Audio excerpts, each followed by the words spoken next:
Buen día, mi nombre es Fabián Iseirías, especialista en medicina interna, actualmente jefe de residentes del servicio de clínica médica del Hospital Español de Buenos Aires, y vamos a hablar el día de hoy sobre la cetoacidosis diabética.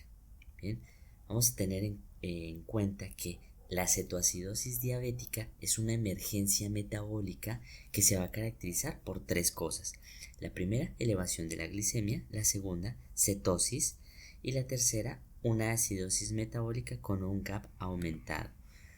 Bien, la cetoacidosis diabética va a ocurrir principalmente en pacientes con diabetes mellitus tipo 1.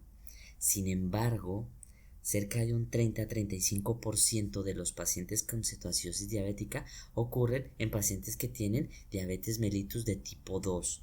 Casi siempre son pacientes que están mal controlados, con una enfermedad muy avanzada, o pacientes que tienen reciente diagnóstico e inclusive un debut diabético. Bien, cerca del 10% de estos pacientes que nos ingresan con una cetoacidosis pueden ingresar con una glicemia normal. Esto es una condición que se conoce como la cetoacidosis euglicémica, la cual va a ocurrir en la mayoría de los pacientes que usan inhibidores del SGLT2. Es una asociación que tienen estos pacientes. Sin embargo, algo que hay que tener en cuenta es que a veces puede pasar que el paciente está con una cetoacidosis, pero justo antes de que acuda a la ambulancia, justo antes de que llegue al hospital, a veces pueden administrarse insulina, y muchas veces el paciente puede ingresar con la glicemia normal, pero aún así tener la cetoacidosis. Es importante tenerlo en cuenta. Entre los factores de riesgo, nosotros decimos que va a ocurrir en pacientes diabéticos tipo 1 principalmente, no exclusivamente, pero sí principalmente. Pacientes que no usan su medicación, que no usan su insulina, pacientes que tienen estrés emocional, infecciones. De las infecciones hay que tener en cuenta que la infección urinaria y la neumonía se va a presentar entre el 30 al 50% de los casos. ¿Qué significa? Que cada vez que ustedes tengan un paciente con cetoacidosis, piensen o descarten una infección. Es de vital importancia descartar que el paciente no esté infectado.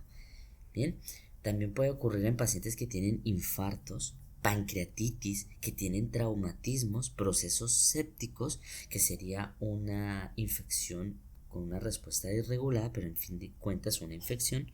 Pacientes que tengan una transgresión alimentaria, pacientes que tengan, adicional a alguno de estos factores de riesgo, el uso de fármacos o medicamentos que afecten el metabolismo de la glucosa, o pacientes alcohólicos.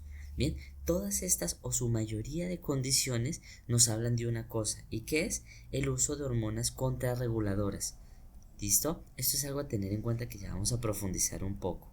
Bien, entonces, con relación a la fisiopatología, nosotros decimos de que en la cetoacidosis diabética van a ocurrir dos cosas importantes. La primera es que nosotros vamos a tener un déficit en la insulina, ¿sí? Pero también vamos a tener algún proceso que nos va a generar un estrés físico. ¿Por qué? Porque en estos casos se van a liberar una cosa que son las hormonas contrarreguladoras. Si ustedes recuerdan, hay hormonas que se contraponen con lo que sería la función de la insulina. Por ejemplo, el glucagón, el cortisol, las catecolaminas, las hormonas de crecimiento, entre otras, las cuales son moléculas que van a bloquear el uso de la insulina y van a estimular otro tipo de moléculas que nos van a afectar, que voy a profundizar en un momento. Entonces, si ustedes tienen, por ejemplo, una infección, si ustedes tienen un infarto, una pancreatitis, ¿qué van a tener? Hormonas contrarreguladoras, las cuales, sumadas al déficit de insulina, nos van a traducir en una cosa: inutilización de la glucosa. Es decir, la glucosa no va a poder entrar al cuerpo. Entonces nosotros tenemos dos opciones. La primera, que tengamos un déficit relativo de la insulina. ¿Qué significa? Que el cuerpo produce poquita insulina, pero la produce, y esa poquita insulina que produce va a generar efecto en el cuerpo. El desencadenante final es el estado hiperosmolar, el cual vamos a hablar después. En este caso, en su mayoría de veces va a haber un déficit absoluto de insulina. ¿Qué significa? Que el cuerpo no produce prácticamente nada de insulina o insulina mínimo casi nula. Esta es la razón por la cual la cetoacidosis se asocia mayormente en los diabéticos tipo 1, porque si ustedes recuerdan, la fisiopatología de la diabetes tipo 1 es una destrucción de las células beta. Entonces, al destruirse estas células beta, directamente no se produce insulina. Y si no se produce insulina, el paciente es prácticamente que dependiente del uso de insulina exógena. Bien, en el caso del déficit absoluto de la insulina, no va a haber utilización de la glucosa, entonces eso se traduce en una cosa en el cuerpo, que no tengo energía, no hay glucosa, no hay ATP, no hay energía. Entonces el cuerpo no puede vivir sin energía, necesita que haya ATP. Por ende, van a pasar dos cosas. La primera, se van a fragmentar las moléculas de ácidos grasos. ¿Por medio de qué? Por medio de el uso de glucagón. Este glucagón va a estimular o a favorecer el uso de una enzima llamada la lipasa hormonosensible. Esta lipasa hormonosensible va a fragmentar estas moléculas de ácidos grasos, las va a favorecer para que se conviertan en glicerol. ¿Listo? En 3 moléculas de glicerol, para ser precisos. Estas moléculas de glicerol van a viajar al hígado y en el hígado nos van a favorecer de que empiece a producirse ATP por medio de la beta oxidación. ¿Por medio de qué? Por medio de la utilización de ácidos grasos. Pero esta no es la única fuente de energía que tenemos.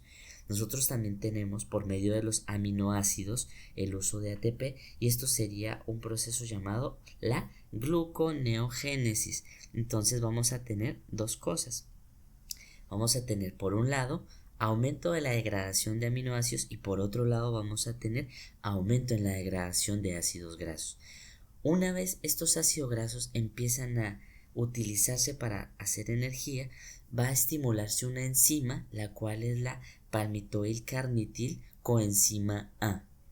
¿Listo? Entonces, las dos hormonas principales en la patogenia de la producción de cetonas serían la lipasa hormonosensible, que me va a romper las moléculas de glicerol, y la palmitil o palmitoil-carnitil coenzima A, la cual nos va a favorecer de que estas moléculas de ácido graso, que se van a convertir en final de cuentas en acetilcoenzima A, pero llega un momento en el que no se puede utilizar todo este acetilcoenzima A, entonces viene la carnitin coenzima A y nos va a convertir este acetilcoenzima, nos la va a convertir en la primera acetona, que se conoce como el ácido acetoacético. Este ácido acetoacético va a continuar modificando su estructura y se va a convertir en el beta hidroxibutirato, el cual es la acetona que va a generar la mayoría de manifestaciones o efectos clínicos de la cetoacidosis. Y adicionalmente a eso va a continuar modificándose este beta hidroxibutirato para finalmente convertirse en cetonas. Estas cetonas son una sustancia bastante volátil, por ende va a eliminarse principalmente de forma respiratoria. Eso es lo que le da el característico aliento afrutado que se describe en los libros de la paciente con cetoacidosis. Bien, entonces eso por el lado de la producción de las cetonas. Por otro lado, nosotros decimos que el paciente no va a tener insulina. Si no tiene insulina, la glucosa no va a poder ingresar al cuerpo. Por ende, va a tener hiperglucemia. Esta hiperglucemia, si ustedes recuerdan, el sodio y la glucosa son moléculas osmóticamente activas. ¿Qué significa eso? Que donde hay glucosa, hay agua. Entonces, inicialmente va a haber una deshidratación celular porque todo el volumen va a ir hacia el espacio intravascular. Es decir, que inicialmente va a haber un aumento del volumen intravascular. Pero ¿qué ocurre? Va a haber una filtración por el riñón de la glucosa. Cuando se supera el umbral de la glucosa, va a empezar a eliminarse la glucosa y con la glucosa se va a eliminar agua. Es un proceso que se va a conocer como la diuresis osmótica, en la cual vamos a orinar agua, vamos a orinar glucosa y el paciente va a presentar poliuria. Esta poliuria va a favorecer de que el paciente se deshidrate y va a tener polidipsia. Junto con el déficit energético va a tener polifagia y al perder líquido va a perder peso. Entonces va a tener polidipsia, polifagia, poliuria, pérdida de peso, aliento a cetonas. Y esto, dependiendo cuando progrese, nos va a generar un estrés oxidativo, procesos inflamatorios y nos puede terminar en un estadio mucho más avanzado con manifestaciones neurológicas. Tengan en cuenta esto que lo vamos a hablar después, pero habitualmente la cetoacidosis no va a afectar el estado neurológico en un estadio inicial. Si nosotros tenemos una cetoacidosis con afectación neurológica, este problema ya es muy avanzado, a diferencia del estado hiperosmolar, que casi que principalmente se va a manifestar de forma neurológica. Bien, entonces, ¿qué cosas vamos a tener en cuenta al examen físico? Primero, el examen general, que es lo que les acabo de mencionar: polidipsia, polifagia, poliuria, pérdida de peso. Vamos a tener también a nivel neurológico visión borrosa, estado mental alterado, pero esto ya es en una cetoacidosis grave o mixta. Vamos a tener a nivel cardíaco dolor de pecho en el caso de una cetoacidosis secundaria a un infarto, hipotensión ortostática y taquicardia secundaria a la hipovolemia. Vamos a tener taquipnea, respiración de Kussmaul. Vamos a tener náuseas, vómitos, dolor abdominal generalizado. Esto es más o menos en un 60% de los pacientes, pero esto es más frecuente en el paciente pediátrico. Bien. También vamos a tener deshidratación, mucosas secas, turgencia de la piel, aliento a acetona. Algo que hay que tener en cuenta es que aunque la infección es un factor desencadenante común de la cetoacidosis, los pacientes pueden llegar a estar normotérmicos e incluso hipotérmicos. ¿Por qué? Porque este estado proinflamatorio que va a desencadenar la cetoacidosis va a generar un aumento en la producción de prostaglandinas circulantes. Estas prostaglandinas me van a generar una vasodilatación periférica y esto va a hacer de que no todos los pacientes presenten cetoacidosis, e inclusive la presencia de hipotermia es un signo de muy mal pronóstico en la cetoacidosis. Bien, a diferencia del estado hiperosmolar, van a ser un inicio agudo de síntomas. ¿Qué significa? Que el paciente con cetoacidosis, sus manifestaciones van a aparecer entre horas a pocos días. Es algo muy importante tener en cuenta. Algo característico que hay que tener en cuenta es la famosa respiración de Kussmaul. Kussmaul breathing is an abnormal breathing pattern most often linked to severe metabolic acidosis, specifically diabetic ketoacidosis and kidney failure. The condition is initially characterized by rapid, shallow breaths, but with worsening acidosis, breaths become deep and labored. Kussmaul breathing is a sign of metabolic acidosis, which is a medical emergency. Una producción excesiva de ácido, entonces el cuerpo lo que va a tratar de hacer es tratar de eliminar este ácido por medio de la respiración. Por eso los pacientes con cetoacidosis van a tener este tipo de respiración de Kussmaul breathing is an abnormal breathing pattern most often linked to severe metabolic acidosis, specifically diabetic ketoacidosis and kidney failure. The condition is initially characterized by rapid, shallow breaths, but with worsening acidosis, breaths become deep and labored. Kussmaul breathing is a sign of metabolic acidosis, which is a medical emergency. Bien, pero hay que tener en cuenta una cosa, y es que cuando el pH es muy bajo, es decir, Kussmaul breathing is an abnormal breathing pattern most often linked to severe metabolic acidosis, specifically diabetic ketoacidosis and kidney failure. The condition is initially characterized by rapid, shallow breaths, but with worsening acidosis, breaths become deep and labored. Kussmaul breathing is a sign of metabolic acidosis, which is a medical emergency. Muy mal pronóstico. Bien, eso es algo importante a tener en cuenta, de no olvidar. ¿Listo? Ya teniendo en cuenta todo lo que mencionamos, bien, el diagnóstico, ¿cómo lo vamos a hacer? Depende de la escuela que nosotros escojamos. Está la Asociación Americana de Diabetes o la Sociedad de Diabetes Británica. Pero hay muchas cosas que tienen en común.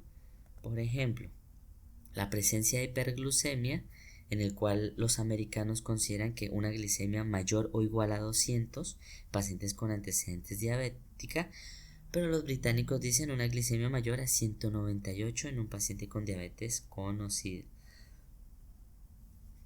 Paciente que tenga cetosis, es decir, la presencia de beta-hidroxibutirato mayor a 31 miligramos decilitro o 3 miliosmoles litro, o más de 2 cruces en la tira de cetonas en orina. Los británicos dicen el mismo valor, es decir, presencia de beta-hidroxibutirato o cetonuria más de 2 cruces. En ese caso, las dos tienen el mismo criterio. Y el otro criterio es una acidosis metabólica en la cual tenemos un bicarbonato menor a 18, según los americanos, según los británicos menor a 15, y un pH, ambos están de acuerdo, un pH menor a 7.3. Pero en términos grandes es hiperglicemia, beta-hidroxibutirato positivo o cetonas en orina y bicarbonato disminuido con un pH menor a 7.3. Algo que es importante tener en cuenta es que la prueba de orina para detectar las cetonas es la prueba de nitroprusiato. Esta prueba interactúa con el ácido acetoacético, no con el beta-hidroxibutirato, con el ácido acetoacético. El ácido acetoacético interactúa con esta tira y por eso nos va a dar positivo. ¿Qué quiero decir con esto? Que cuando yo inicio el tratamiento voy a frenar la producción de beta-hidroxibutirato, entonces se va a devolver a su fase anterior, que es el ácido acetoacético. ¿Con esto qué quiero decir?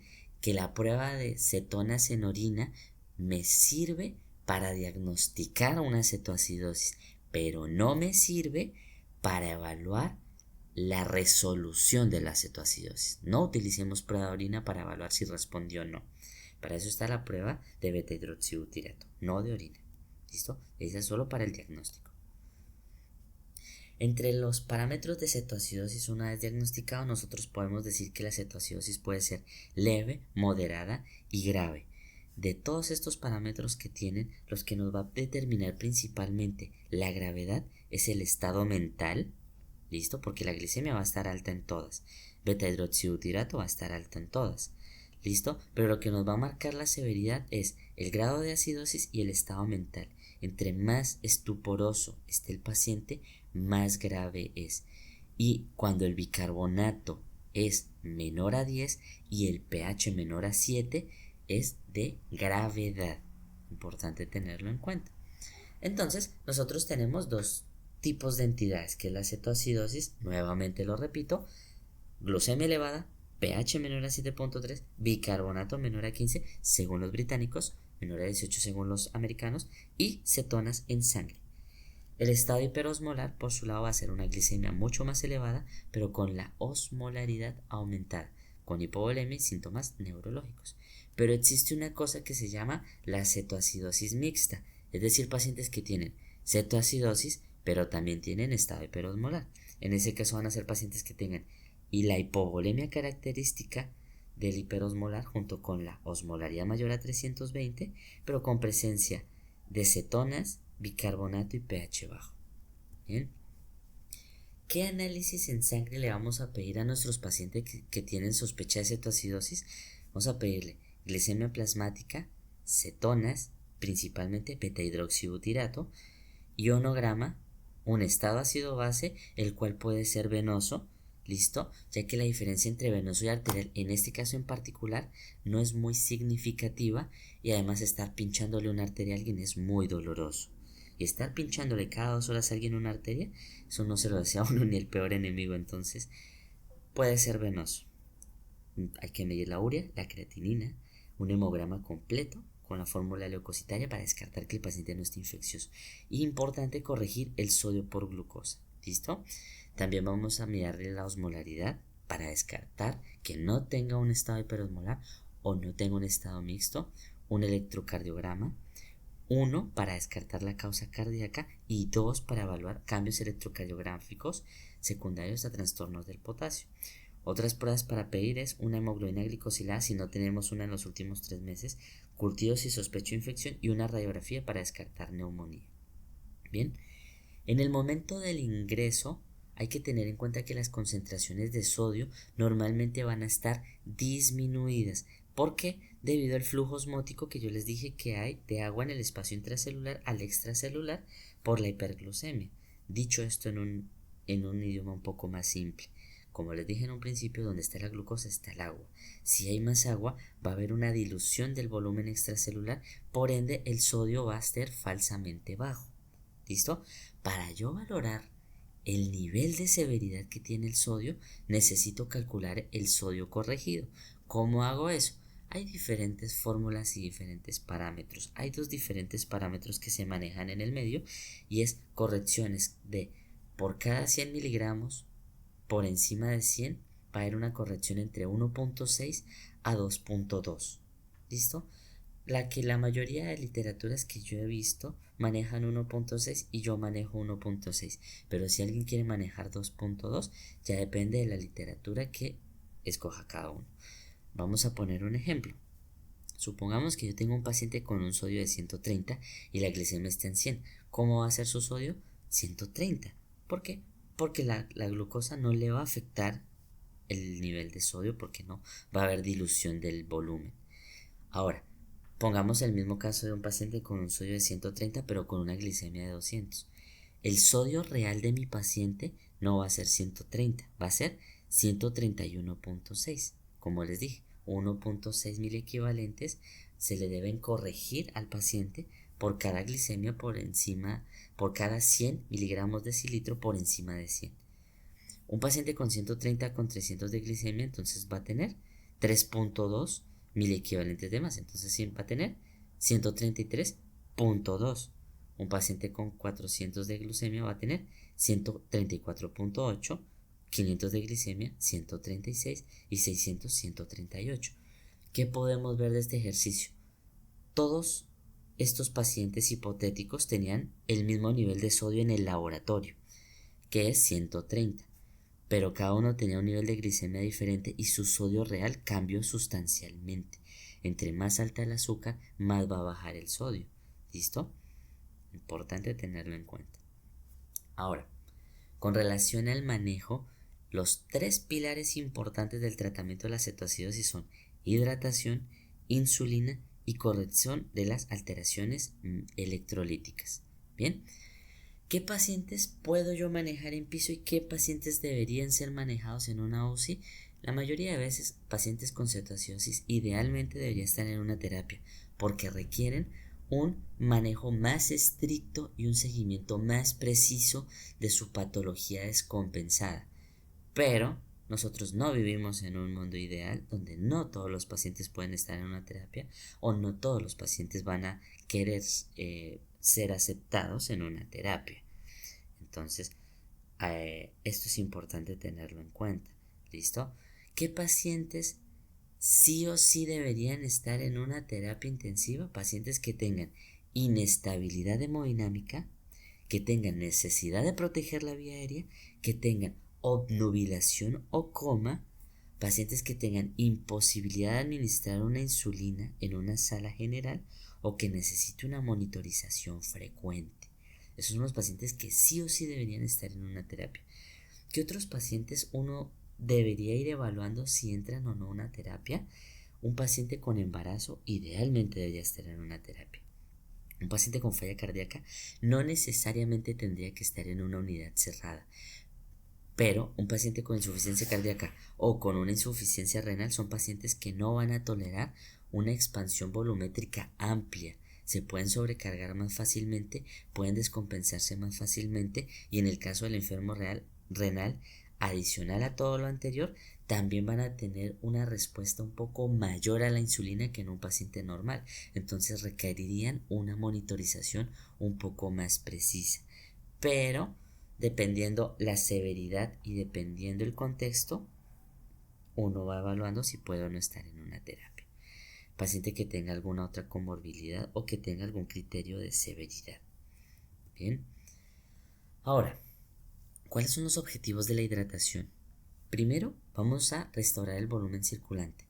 Segundo, vamos a aumentar la perfusión de los órganos, lo que va a disminuir la formación de lactato. Vamos a restaurar la presión arterial, vamos a mejorar la perfusión del riñón, lo que va a favorecer la eliminación de la glucosa y los cuerpos cetónicos, corregir el déficit de electrolitos, disminuir la osmolaridad plasmática y mejorar la sensibilidad de la insulina. Apenas ustedes hidraten, van a disminuir el estrés y van a disminuir los niveles de hormonas contrarreguladoras, por ende van a disminuir la resistencia a la insulina que hay y va a funcionar esta de una mejor manera. Bien, ¿cuáles son los líquidos o el líquido que se ha estudiado mayormente en los pacientes con cetoacidosis? La solución salina normal, bien, la cual tiene varias ventajas y desventajas. La primera ventaja de la solución salina es que es muy disponible, es prácticamente una de las soluciones que está en cualquier servicio que uno tenga, por más bueno o malo que sea. Tiene una eficacia para restablecer el volumen circulante efectivo, es más barata que otros tipos de líquido y hay muchísima experiencia en su uso. Pero ¿cuáles son sus principales desventajas? Que puede generarme una acidosis metabólica hiperclorémica. Este exceso de cloro puede generarme a nivel renal, puede generar una vasoconstricción de la arteriola renal y esta vasoconstricción me va a traducir en oliguria. Menor oliguria, menor filtración. A menor filtración, una resolución más lenta de la acidosis. Por ende, la solución salina, aunque es muy ampliamente distribuida, no siempre va a ser el líquido de elección. Hay que tener en cuenta estos pros y contras. Bien. Entonces, ¿qué pacientes requieren una administración más lenta de líquidos? Entonces, ya miramos qué líquido necesita. Puede ser una solución salina, puede ser un Hartmann o un lactato Ringer, puede ser una solución al medio. Bien, entonces, antes de escoger el líquido hay que tener en nuestra cabeza qué tan rápido voy a pasar este volumen. Entonces, ¿qué pacientes necesitan una administración más lenta? El paciente joven, entre 18 y 25 años, e incluso más jóvenes por el riesgo de edema cerebral, un adulto mayor, embarazadas, pacientes con insuficiencia cardíaca, insuficiencia renal, por el riesgo mayor de sobrecargarse y generar otras complicaciones secundarias al uso excesivo de líquido.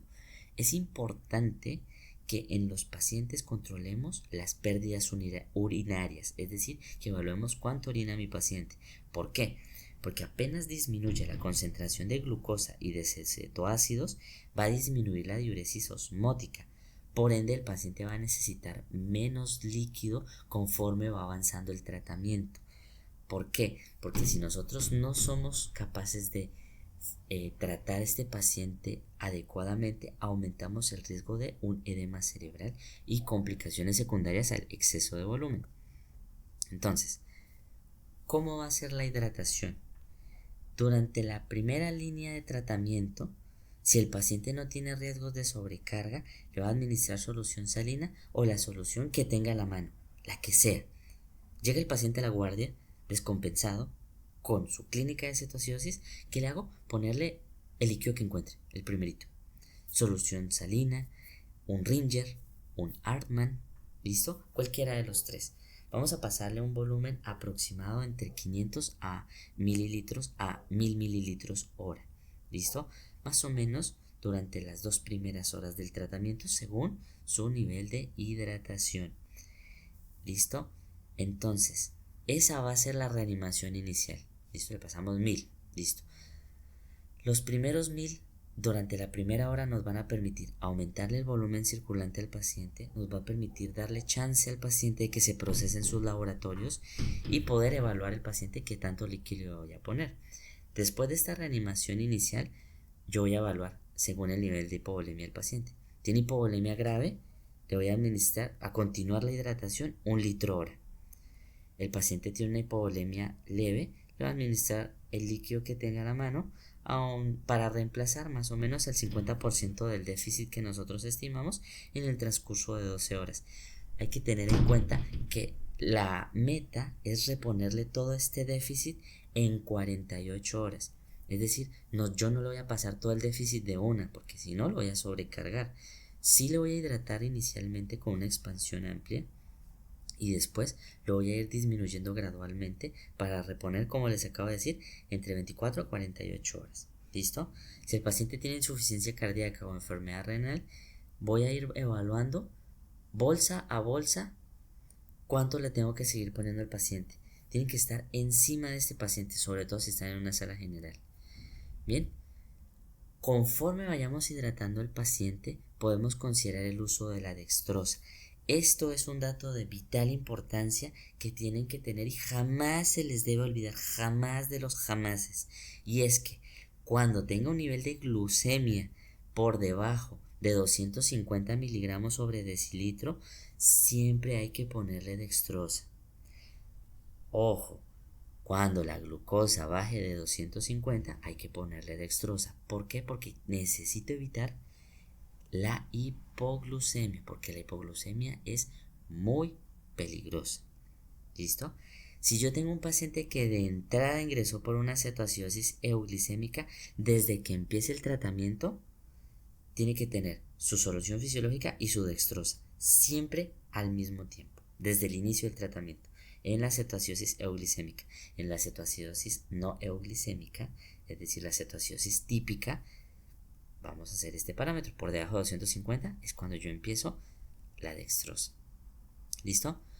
Este algoritmo es un protocolo recomendado por el Grupo de Atención Hospitalaria de la Sociedad Británica para la Diabetes, el cual me pareció muy bueno y muy práctico. ¿Y qué nos dice? Nos dice que primero le administremos el cristaloide que yo tenga a la mano. ¿Listo? Los británicos, ¿qué nos dicen? La solución salina es el líquido preferido para la reanimación inicial.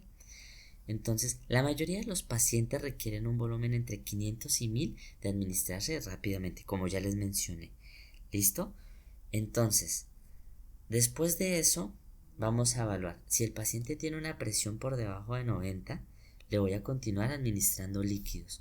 ¿Listo? 500 mililitros, más o menos 10 a 15 minutos, y lo voy repitiendo conforme el paciente esté hipotenso. Si la presión supera 90 milímetros de mercurio, el régimen de reposición de líquidos va a depender de la edad, del sexo, de la gravedad de la deshidratación, medicamentos concomitantes, si tiene o no falla cardíaca y renal. Hay que tener en cuenta que el uso continuo de cloruro de sodio al 0.9 me puede impedir el uso de bicarbonato plasmático como un marcador confiable de la resolución de la cetoacidosis. ¿Por qué? Porque la solución salina me va a generar hipercloremia. Esto puede hacer de que el bicarbonato se recupere más lentamente. Eso es importante tenerlo en cuenta. Y lo otro, que es el pilar de todo, reevaluar el estado cardiovascular de mi paciente cada momento. ¿Por qué? Porque puede necesitar líquidos adicionales o por el contrario puede empezar a pasarme con los líquidos. ¿Listo? Este sería un régimen típico de reposición para un paciente adulto, en teoría sano, en su primer día de ingreso. Más o menos ven que en la primera hora se pasan 1000 de líquido. Tengan en cuenta que en la primera expansión de volumen no se debe poner potasio. Ojo, jamás se le pone potasio a la primera expansión de líquido. Nunca hagan eso. Tiene que ser líquido puro. Es decir, solución salina o Ringer lactato o Arman solos. Durante las próximas 2 horas después de la reanimación inicial le pueden continuar a un volumen de 1000 mililitros y ya ahí, dependiendo del nivel de potasio que lo vamos a ver ahorita, vamos a ir metiéndole o no potasio. Después, entre las horas cuarta y quinta de iniciado el tratamiento, le vamos a bajar el volumen, ¿listo? Más o menos a 500 mililitros hora. Ya después lo vamos a ir bajando progresivamente, 250, 250, 160 y lo bajando progresivamente. ¿Por qué? Porque conforme pasa el tratamiento, el paciente va a necesitar menos líquido. No estoy diciendo que esto se le debe utilizar a todos los pacientes. Es un ejemplo de cómo podríamos hacerlo.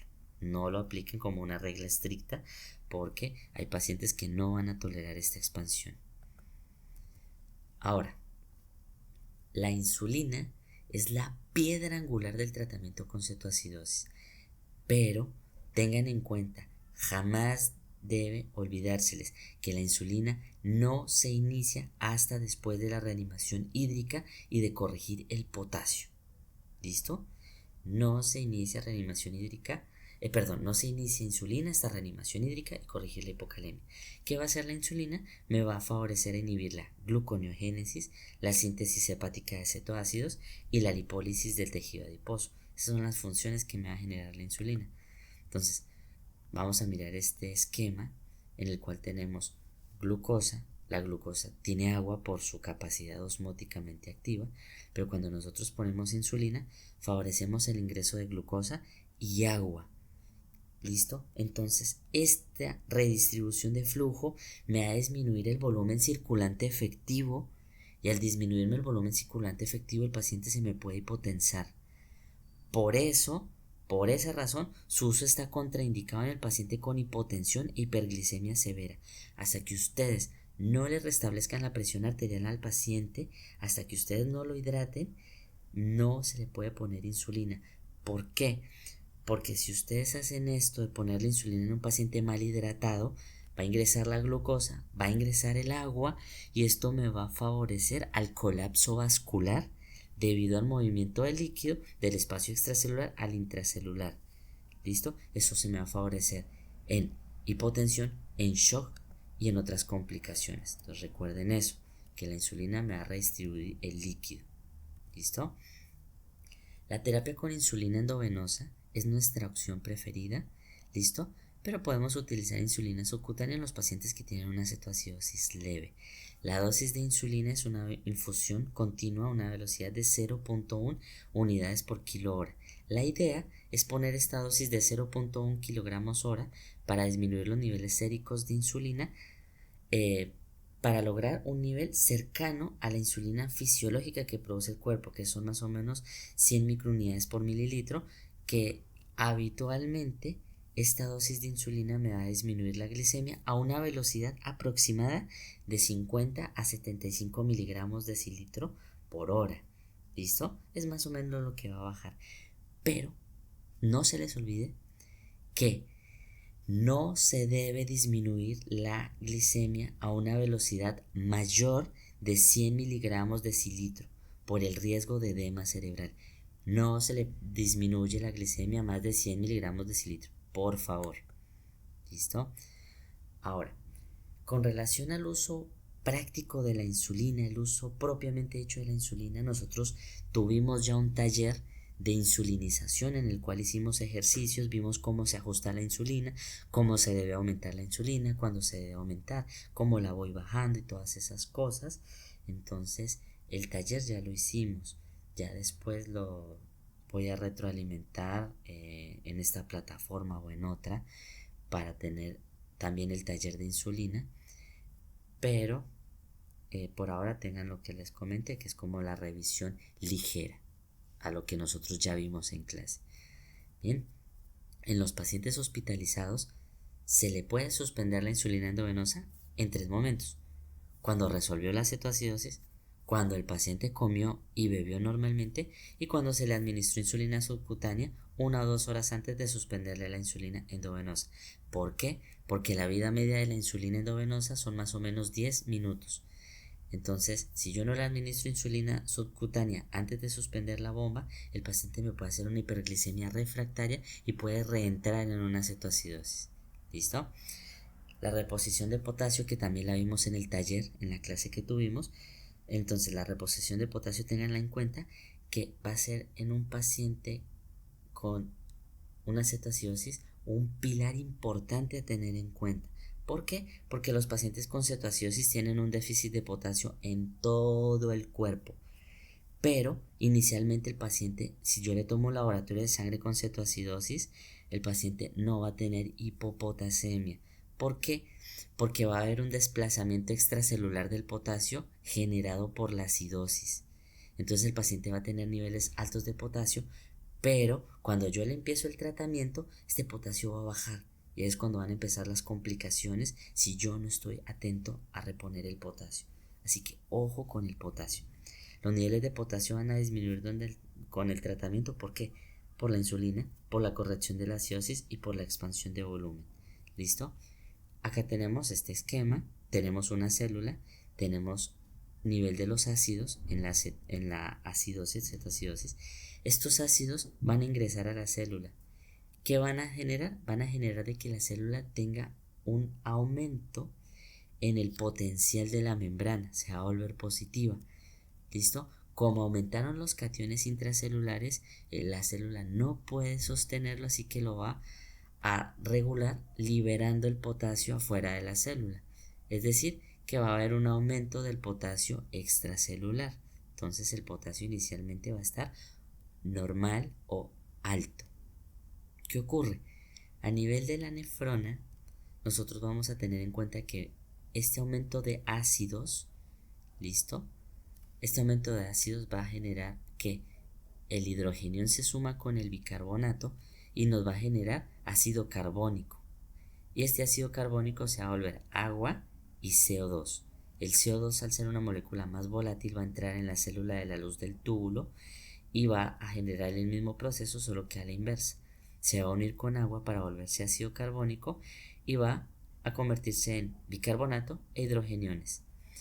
Por medio de la bomba bicarbonato-cloro va el bicarbonato a reabsorberse nuevamente al vaso sanguíneo. ¿Listo? Va a volver al vaso sanguíneo este bicarbonato recién formado a expensas de ingresar cloro a la luz del túbulo. Este cloro, por medio de canales tubulares, se va a eliminar, se va a excretar y posteriormente se va a secretar. ¿Listo? Por parte del hidrogenión va a tener dos caminos.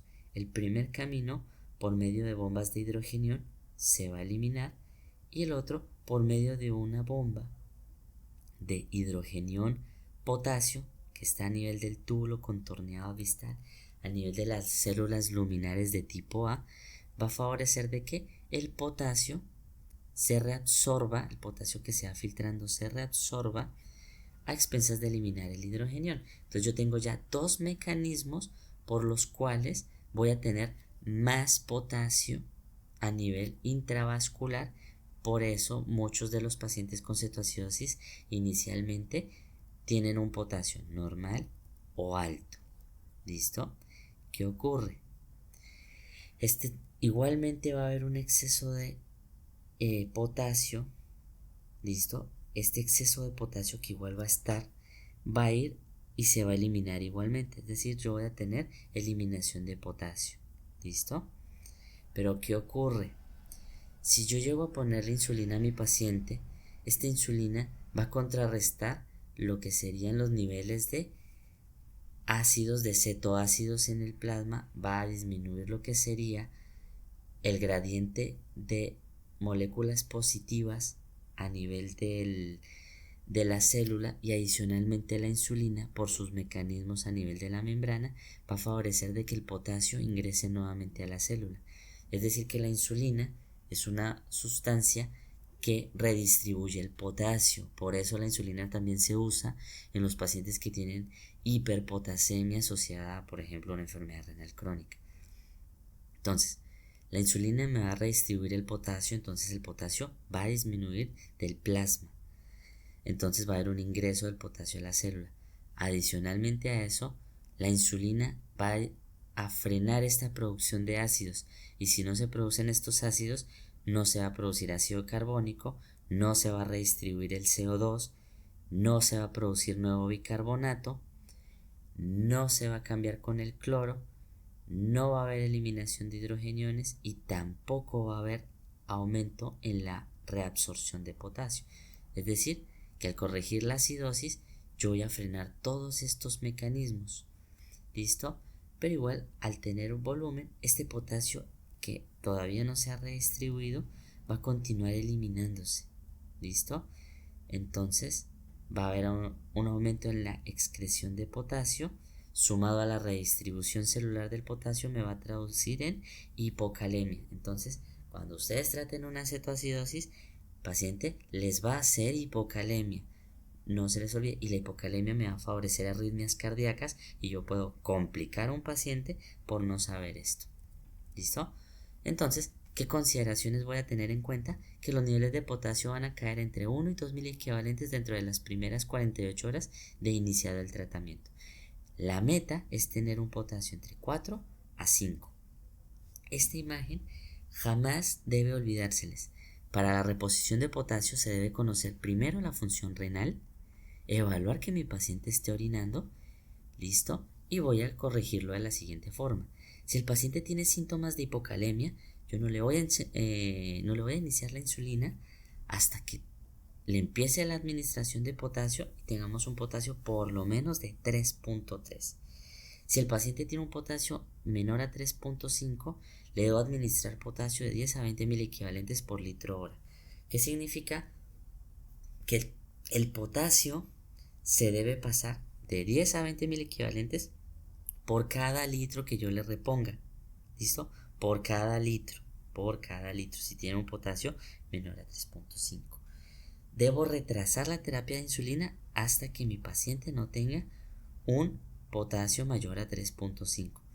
Si el potasio está entre 3.5 y 4.9, le administro potasio a una velocidad de 10 a 20 miliequivalentes hora por cada litro. ¿Listo? Para mantener un potasio entre 4 y 5. La forma en cómo lo íbamos a hacer lo revisamos ya en nuestro taller de insulinización en cetoacidosis. Si el potasio llega a estar por encima de 5, no necesitamos hacerle suplemento de potasio, pero sí controlarlo, porque que el potasio no esté bajo no significa que no vaya a bajar. Fosfato también va a afectarse por un mecanismo similar al del potasio, pero el fosfato yo no lo voy a administrar hasta que el fosfato esté menor a 1 y tenga clínica de la hipofosfatemia. Antes de eso, yo solamente vigilo los niveles. Y en el caso de que tenga un fosfato menor a 1, le puedo agregar fosfato potásico de 20 a 30 miliosmoles a los líquidos que yo le reemplazo. Bicarbonato no se debe administrar de rutina, salvo que el paciente tenga un pH menor a 7 y persista bajo a pesar del tratamiento, o necesitemos o consideremos el uso de inotrópicos. Siempre hay que tener mucha precaución con el bicarbonato. Y magnesio lo debo administrar si el nivel de magnesio es menor a 1.2 y tiene signos de hipomagnesemia. ¿Por qué razón no le debo administrar bicarbonato?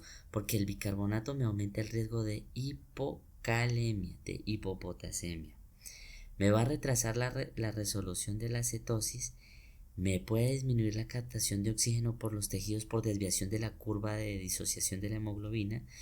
Me puede generar más riesgo de edema cerebral, el cual es poco frecuente. ¿Listo? O generarme una lesión. Me puede hacer una acidosis paradójica del sistema nervioso central porque me va a aumentar la presión parcial tisular de dióxido de carbono y por ende una acidosis paradójica. Y una reducción retardada de la relación lactato-piruvato en sangre en comparación cuando solo le pasé líquidos endovenosos. Esta es la frecuencia en que yo debo hacerle controles a mis pacientes. Cuando ingreso le debo pedir todo. La glicemia la voy a controlar cada hora, hasta resolver la cetoacidosis. Y cada 2 horas un ácido base, cetonemia si tengo la disponibilidad, ionograma, paraionograma y función renal. Cuando el paciente esté agudo, después lo puedo llegar a espaciar un poco más. ¿Listo? Entonces hay que asegurarnos de que la acidosis se resuelva y se eliminen las cetonas séricas y tengamos en cuenta que el beta-hidroxibutirato se va a normalizar antes de la resolución de la cetosis debido a la conversión hepática de ácido acetoacético, que generalmente no lo medimos directamente. ¿Listo? Entonces tengamos eso en cuenta. ¿Cuáles son las complicaciones en un paciente con cetoacidosis? Siempre tengan en cuenta estas 6 cosas, jamás debe olvidárselas. Complicaciones que puedo tener: hipoglucemia si yo uso la insulina con mucha rapidez, hipopotasemia por la administración de insulina y si llego a tratar con bicarbonato. ¿Listo? Hiperglucemia cuando yo tengo un manejo insuficiente con la insulina. Hipercloremia por el uso excesivo de solución salina, la cual normalmente es autolimitada, no genera ningún problema, salvo si el paciente tiene enfermedad renal crónica, porque como les dije, la hipercloremia genera vasoconstricción, oliguria y una resolución más lenta de los problemas. Edema cerebral cuando yo corrijo rápido la glicemia, e hipoxemia y diestrés respiratorio, sobre todo cuando yo uso líquidos exageradamente rápido. ¿Listo? siempre tengan estas 6 cosas de lo que le puede pasar al paciente, estén un paso adelante para poder prevenir todas estas complicaciones. Los criterios de resolución de la cetoacidosis son 4. Nivel de cetonas plasmáticas menor a 3.5 miligramos decilitro o 0.6 miliosmoles litro, un bicarbonato sérico mayor o igual a 18, un pH mayor o igual a 7.3 e idealmente que tenga una glicemia lo más cercana a 200 posible. Cuando tengamos la resolución, antes de evaluar el alta, tengo que evaluar la capacidad que tiene el paciente de costear su tratamiento. No es que yo diga, mira, te traté tu cetoacidosis, te vas de alta y el paciente capaz no tiene para pagar insulina y me va a volver a las 2 semanas. Eso si no le pasa algo más grave antes. Entonces, siempre hay que evaluar si el paciente tiene la posibilidad de acceder al tratamiento. Y si no, buscar la forma de poder garantizarle el manejo. Hay que enseñarle al paciente cómo usar su medicación, los signos de alarma, dieta, ejercicio, qué medicamentos pueden llegar a complicarle. Hay que educar a mi paciente para evitar que pueda tener una nueva cetoacidosis. Esto es un algoritmo muy bonito, ¿listo? De un artículo de Springer del año pasado, que es muy bueno, en el cual es un resumen de todo lo que dijimos. Para manejo de fluidos, entonces yo voy a tener que primero determinar el estado de volemia. Si tiene una hipovolemia severa, 1 litro de líquido que yo tenga. Si tiene compromiso cardíaco, necesito generarme un monitoreo hemodinámico y evaluar la hidratación según cómo me responde el paciente. Y si tiene una hipovolemia moderada, le administro solución salina normal o otro cristaloide apropiado clínicamente. Voy a reemplazar estas pérdidas más o menos en el transcurso de las primeras 8 a 12 horas. Ojo que ahí no dice que todo se le pasa de una. Tengo que reponerlo lento gradualmente. ¿Listo? Y cuando tengamos una glucosa por debajo de 13.9 miliosmoles, que eso es el equivalente a 250 miligramos, le debo administrar dextrosa en paralelo a mi plan de hidratación. Si mi paciente tiene una cetoacidosis euglicémica, es decir, que ingrese con una glicemia menor a 11 miliosmoles, que es lo mismo que yo diga 200 miligramos decilitro, pero que tenga una clínica de cetoacidosis, yo voy a iniciarle dextrosa junto con el líquido.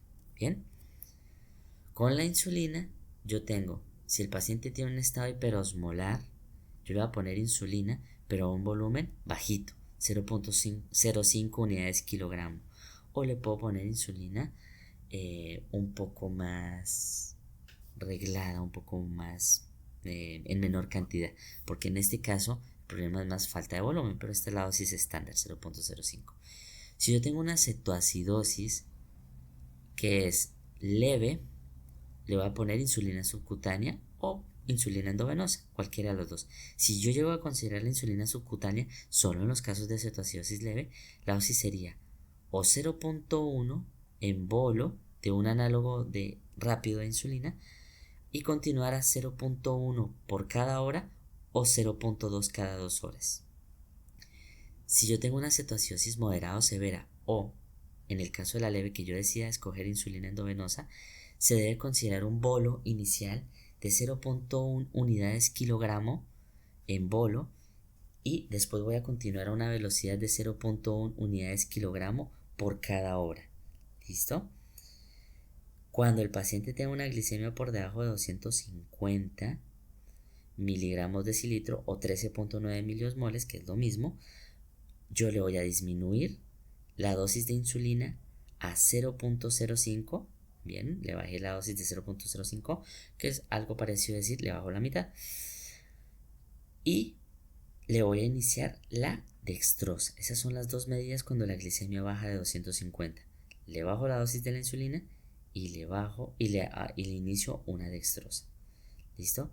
Si tengo una cetoacidosis, tengo que esperar hasta que me resuelva. Si tengo un estado hiperosmolar, tengo que esperar a que me resuelva el estado hiperosmolar. A nivel del potasio, tengo que establecer que el paciente orine por lo menos 0.5 mililitros kilogramo hora y tengo 3 posibilidades. Potasio mayor a 5, le empiezo la insulina y no le pongo potasio, pero lo controlo cada 2 horas. Si tengo un potasio por debajo de 3.5, le doy una dosis de 10 a 20 miliosmoles por litro, ¿listo? Hasta que el potasio esté mayor a 3.5 y de ahí le inicio la insulina. Acá dice que si el paciente tiene una depresión marcada y yo necesito hacer un tratamiento más rápido, puedo considerar el uso de un acceso venoso central para una reposición rápida. Si el paciente tiene un potasio entre 3.5 y 5, le debo dar de 10 a 20 milosmoles litro por cada litro de líquido para tener una meta entre 4 y 5 miliosmoles. Y acá dice que tengo que evaluar, chequear, evaluar, supervisar electrolitos, función renal, pH venoso, osmolaridad, niveles de glucosa cada 2 a 4 horas en un paciente estable. Después de la resolución de la cetoacidosis o el estado hiperosmolar, o cuando el paciente pueda comer y pueda beber líquidos, le voy a empezar insulina subcutánea, listo, en su régimen multidosis o su régimen basal, 2 horas antes, 1 a 2 horas antes de suspender la bomba de insulina. Bien, ese es un esquema bastante práctico y bastante bueno. Las fuentes de información que utilicé fue el artículo de crisis hiperglicémicas en el adulto con diabetes y la base de datos de Dynamed Mex, que es una base muy buena de datos que les recomiendo. Muchísimas gracias a todos por su atención.